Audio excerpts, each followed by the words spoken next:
à moins de vivre dans un monde parallèle, dans un multivers ou ailleurs, ben, vous devez savoir que demain, il y a PSG Barcelone, les gars. Donc, l'avant-match, c'est tout de suite.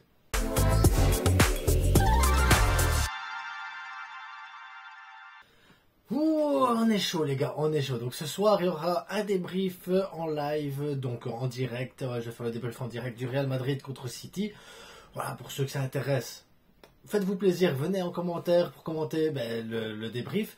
Demain, il y aura le match du Barça contre le PSG. Je vais essayer, je promets rien, mais je vais essayer d'être en direct pendant tout le match. Pendant tout le match, je vais prendre le PC portable, je vais me mettre tranquille et on va regarder le match. Et voilà, on va le commenter ensemble en direct et tout ça. Il y aura un débrief après un show, après le match et tout ça. Bref, le truc habituel, à part que je vais essayer de faire un live pendant le match du PSG.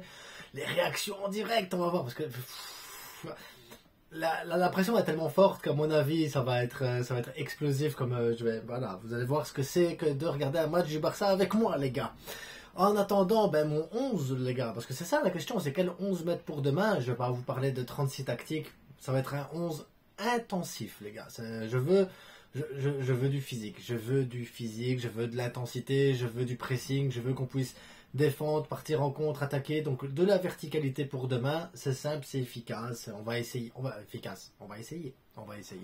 Donc en défense, pas de surprise. Koundé, Araujo qui doit éviter une jaune, Koubarsi, Cancelo. Même si Araujo, ça va être compliqué de ne pas avoir de jaune en défendant sur Mbappé. Ça va être compliqué. Ensuite, le double pivot Gundogan, Christensen, Frenkie de Jong. Je le mettrai pas tout de suite, manque de rythme et tout ça. J'ai peur que voilà, ce manque de rythme dans un match avec cette pression-là, même si c'est Frenkie de Jong, même si c'est Frenkie le boulon, le grand Frenkie de Jong, j'ai peur que ce manque de rythme nous pénalise. Par contre, en deuxième mi-temps, oui. Et alors en 10, je mettrai Fermin Lopez. Comme ça, Fermin Lopez, il peut aller chercher la profondeur, il peut l'intensité au milieu de terrain et tout ça. Et pour aider Fermin Lopez dans l'intensité, les trucs, les combats et tout, j'irai mettre Rafinha. Comme ça, si Cancelo il monte, on a un Rafinha et un Fermin Lopez qui peuvent faire du pressing, contre-pressing. On a un Gundogan derrière qui peut distribuer les ballons. On a un Christensen qui peut couvrir les petites montées de Gundogan derrière. Donc voilà, ça ce serait l'équilibre. Bien sûr, Lewandowski, Lamine Yamal. Et voilà, on n'a pas trop le choix, les gars. Ce qui fait qu'en deuxième mi-temps, on pourra avoir encore du Frenkie de Jong qui peut rentrer. On peut avoir du Frenkie de Jong qui peut rentrer. On peut avoir du Frenkie de Jong. Non, je rigole. Joao Félix aussi qui a dit qu'il était très chaud et tout ça. Maintenant, ça dépend. Si maintenant tu gagnes, que tu as 3-4 buts d'avance qui m'étonnerait fortement. Ça va dépendre en fait du match, de comment Luis Enrique aborde le match, de comment Xavi aborde le match, de ce qu'on veut réellement voir. Mais voilà, Fermin Lopez, haute intensité, c'est maximum 60 minutes de toute façon. C'est grand max ce qui peut tenir. Donc, un Frenkie de Jong pour la deuxième mi-temps pour faire les 30 dernières minutes, ça peut le faire. Franchement, ça peut le faire. Tu places Frenkie, tu refais monter Gundogan d'un cran.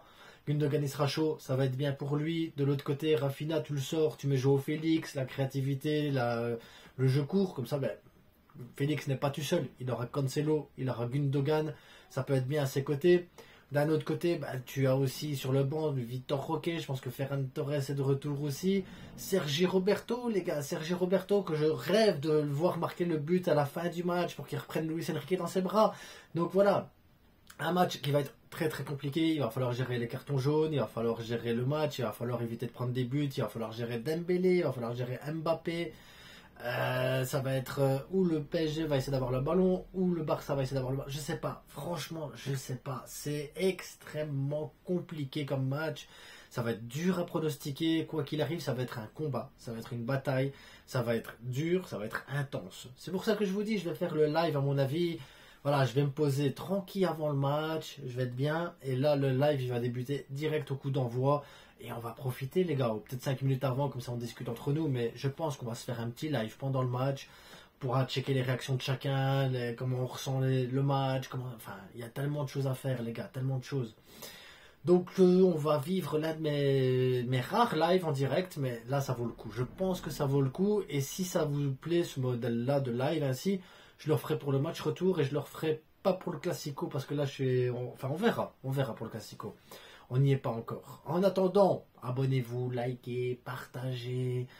Donnez-moi votre pronostic. Est-ce que le Barça peut aller gagner à Paris? Moi, je pense que le Barça peut aller gagner à Paris. Ils peuvent.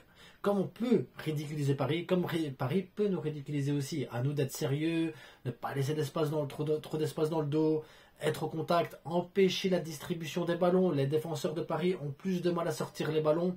C'est plus sur des ballons longs qu'ils jouent, donc avec un pressing haut. C'est pour ça que Rafinha, Fermin Lopez, Lamine Yamal, c'est pour faire le pressing très très haut. C'est pour les empêcher de jouer court. Avec un Lewandowski un peu légèrement en retrait pour dévier les ballons. Un Gundogan pour justement distribuer et couper les passes avec un Christensen. Je pense qu'il y a possibilité de faire quelque chose de bien. Mais il va falloir être juste. Il va falloir de l'intensité. Il va falloir de l'efficacité. Il va falloir derrière être solide. Réussir à faire le dos rond. Il va falloir... Voilà, ça va être franchement, ça va être un match extrêmement compliqué contre deux équipes avec un jeu similaire, avec une possession similaire, avec des arguments d'un côté comme de l'autre. Donc voilà, faut quand même respecter les clubs comme ils sont. Sur les vidéos, je m'amuse bien, moi, et c'est avec vous. Hier, j'ai énervé pas mal de gens du PSG avec ma vidéo avec les Ultras, mais c'est pas grave, j'aime bien, je m'amuse. Parce que c'est ça le but aussi, hein, les gars, c'est de s'amuser, c'est que du foot. C'est ça le plus important, c'est que du foot. Il faut qu'on s'amuse, il faut qu'on profite, il faut du spectacle. Maintenant, il faut du spectacle dans le sens du Barça. C'est ça que je demande. Moi, je veux vibrer. La Ligue des Champions, quart de finale, ça fait longtemps, les gars. Et la tension, elle monte comme ça, d'un cran. Bref. Bientôt aussi, il y aura des concours sur la chaîne. Les gars, on va commencer des concours à partir du mois de mai. Vous allez dire, quel concours? Vous allez voir. Surprise. On va faire plus de choses aussi. J'ai aussi prévu d'autres projets sur la chaîne. Donc, la chaîne va évoluer. La chaîne va continuer à se développer. Et on va profiter de beaucoup d'autres choses. En attendant, on se retrouve ce soir. Oui, il ne faut pas que j'oublie que... Oui, je tourne lundi. Mais la vidéo sort mardi. Donc, ce soir... On se retrouve en live pour le débrief du Real Madrid. Real, City, Real, ça va être aussi un gros match, les gars, franchement. Et je remarque que je snob totalement Atlético Dortmund et que je snob totalement Arsenal Bayern Munich. Ah ouais, et je m'en fous. Bref, c'est que du foot, les gars, amusez-vous. Profitons du match. La tension, elle est là. Mais voilà, dites-moi, quel serait votre 11 idéal à vous? Quel serait votre pronostic? Comment vous ressentez le match? Quel est votre niveau à vous? Parce qu'en dehors de ça, je m'en fous. Quel est votre niveau de tension à vous? Comment vous vous sentez par rapport à ce match-là? Et quelles sont vos appréhensions? Comment vous abordez le truc? Où vous serez pour le match? Où vous serez accompagné? Est-ce que vous allez être avec des potes? Est-ce que vous allez être tout seul pour vivre le match vraiment au focus? Est-ce que vous serez sur ce live avec moi?